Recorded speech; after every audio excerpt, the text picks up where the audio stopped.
Welcome to Dr. X, where you learn why asking questions and taking responsibility for your own health saves your life. This week, I will focus on the scary epidemic of nurses stealing medication from their patients. When you enter the hospital, either for a minor surgery or an emergency room visit, you're most likely concerned about whatever specific ailment you're trying to have treated.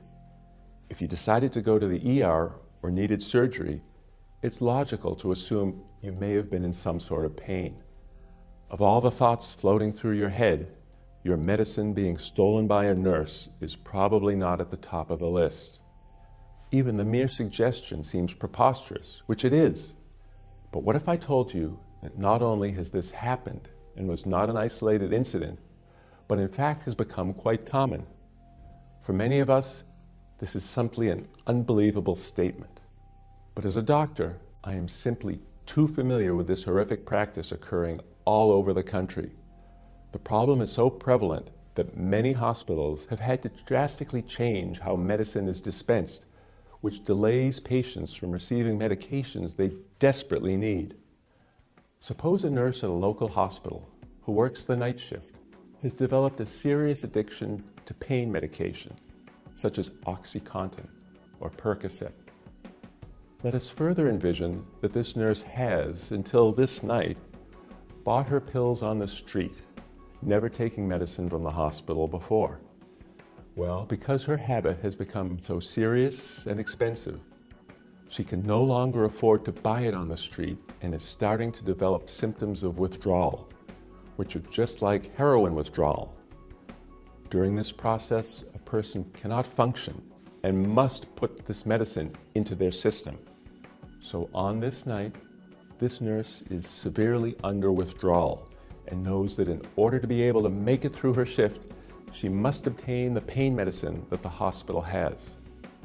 Lucky for you, your leg has just been fractured playing in a summer softball league. You're in an enormous amount of pain and starting to go into shock because the pain is so severe. You've been rushed into the ER, given a shot of morphine, and stabilized. During the next phase, your doctor will order an X-ray and instruct the nurse to dispense OxyContin once the morphine's effects wear off. As you await the X-ray, you feel the stinging pain rushing back and call for your nurse. Well, guess who you get? That's right, it's the junkie nurse, the one who's stolen your OxyContin for herself and is giving you Advil. After an hour, no wonder you're in a tremendous amount of pain, and at this point, you'd be screaming for the nurse or doctor to help you, but to no avail. This scenario is not only possible, but has happened to thousands of patients in America's hospitals. Consider this shocking case in Massachusetts involving a nurse, Karen Burke, who was stealing pain patches from the elderly. While making her rounds and checking pulses of vulnerable elderly patients, Burke would stroll into a patient's room, rip off their narcotic pain patches, and slip into the bathroom to extract the drug so she could shoot it up later. This is shocking, to say the very least.